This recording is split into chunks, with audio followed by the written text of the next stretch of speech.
नमस्कार दोस्तों, स्वागत है आप सभी का एक बार फिर से आपके अपने YouTube चैनल स्टडी टूल्स में।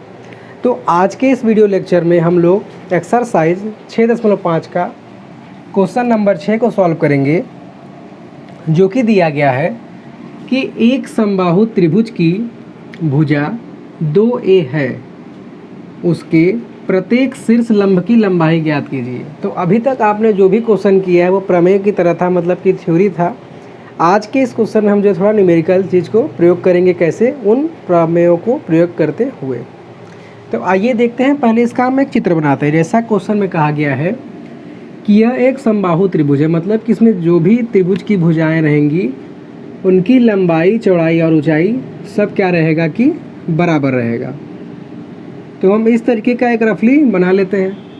मान लेते हैं जो त्रिभुज है उसका नाम हो गया ABC।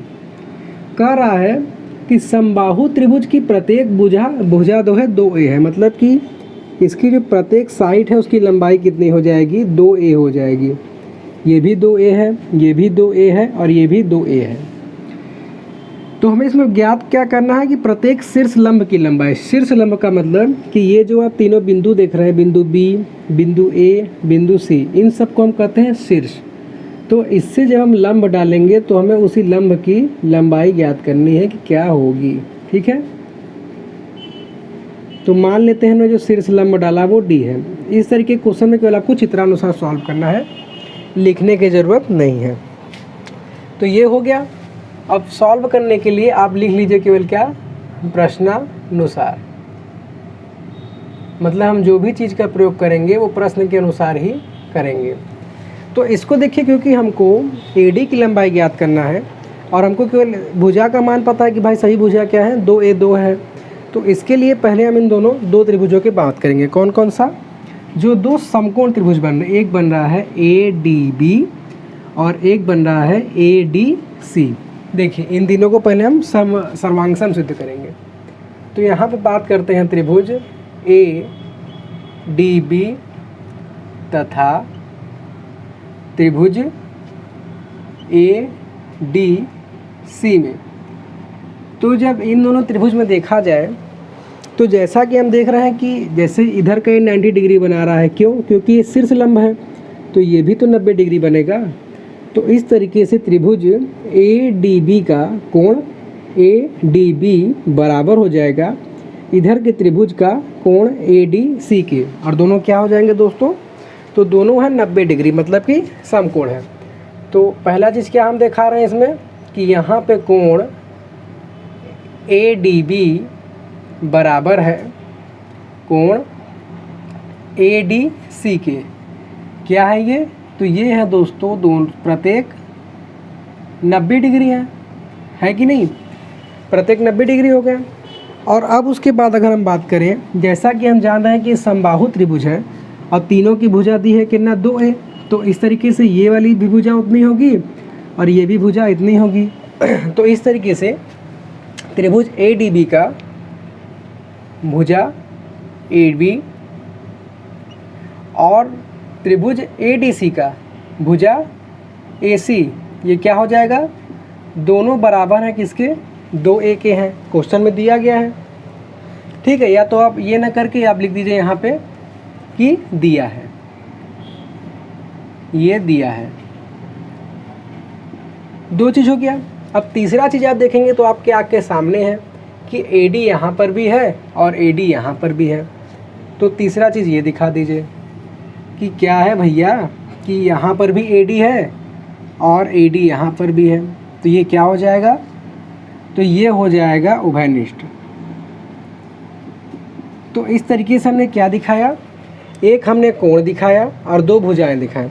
लेकिन समकोण त्रिभुज में दो त्रिभुज को समरूप दिखाने या सर्वांगसम दिखाने के लिए एक प्रॉपर्टी होती है जिसको कि हम RHS के नाम से जानते हैं। क्या?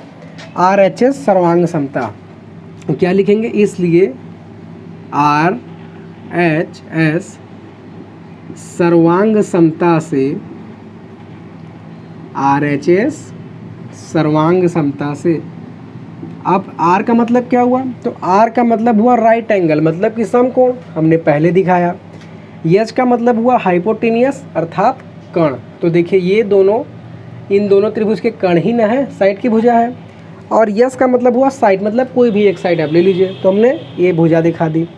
तो इसके आधार पर हम लिख सकते हैं कि ये दोनों त्रिभुज कि मतलब ADB समरूप हो जाएगा त्रिभुज ADC के।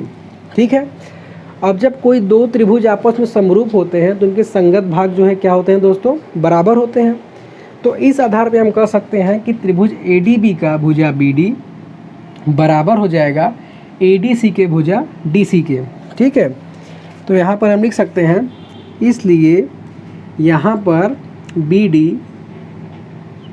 बराबर हो जाएगा DC के। जैसा कि आप देख सकते हैं यहाँ का DC और यहाँ का BD बराबर हो गया। कारण दिख लीजिए। तो इसको हम लिखेंगे शॉर्ट में बाई CPCT। अब मसला ये आता है कि सर CPCT क्या है। तो देखिए सर, जब कोई दो त्रिभुज सर्वांग होते हैं तो रीजन में हम यहाँ हिंदी में लिख सकते हैं कि सर्वांग समता से, या इंग्लिश में करें CPCT का मतलब, तो ये हो जाएगा कॉन्ग्रुएंस पार्ट ऑफ या corresponding part of congruence triangle, मतलब कि सर्वांगसम त्रिभुज के संगत भाग। ले दे के बाद वही हुआ। तो ये चीज़ हम दिखा के इसको सर्वांगसम दिखा दिए। अब बात करें तो ये जो DC है, इतना तो मैं दिखा दिया सर्वांगसा से। तो ये जो BD है दोस्तों और ये जो DC है, ये दोनों है क्या, तो हम देख रहे हैं कि ये शीर्ष लंब है। तो ये इसको दो बराबर भागों में बांटेगा। मतलब पूरी बात करेंगे अगर कायदे से तो ये BC का आधा भाग है और ये भी BC का आधा भाग है। अब BC है कितना, 2A है। तो इसको हम क्या लिख सकते हैं, बराबर BC/2। और BC का मान है कितना दोस्तों, 2A। 2A/2, 2 से 2 कट गया तो हो गया A। मतलब कि इस BD का जो लंबाई आ गया वो हो गया A, है ना। और क्योंकि एक समबाहु त्रिभुज है तो ये वाली भुजा भी कितने होगी, ये 2A होगी। तो ये भुजा 2A है, ये भुजा A है। ये हमको शीर्ष लंब ज्ञात करना है और यहाँ पर ये क्या बन रहा है, 90 डिग्री। तो भैया दिक्कत क्या है, ये तो समकोण त्रिभुज बन रहा है ना, है कि नहीं। देखिए ध्यान से आप कि ये समकोण त्रिभुज बन रहा है कि नहीं। तो बस सॉल्व हो गया। आइए अब यहाँ से यहाँ करते हैं। तो इसलिए या लिखिए अब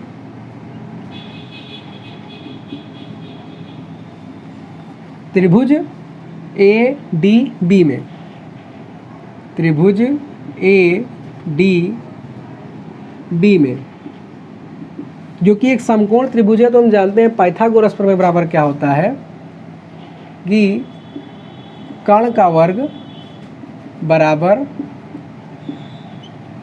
लंब का वर्ग प्लस आधार का वर्ग। ये होता है किससे दोस्तों, तो पाइथागोरस प्रमेय से। तो जो 90 डिग्री होती है उसके सामने की भुजा कर्ण है, मतलब कि AB। तो कर्ण के जगह हम लिख देंगे AB का स्क्वायर। ठीक है, बराबर लंब, यही शीर्ष लंब ही लंब है जो कि AD है।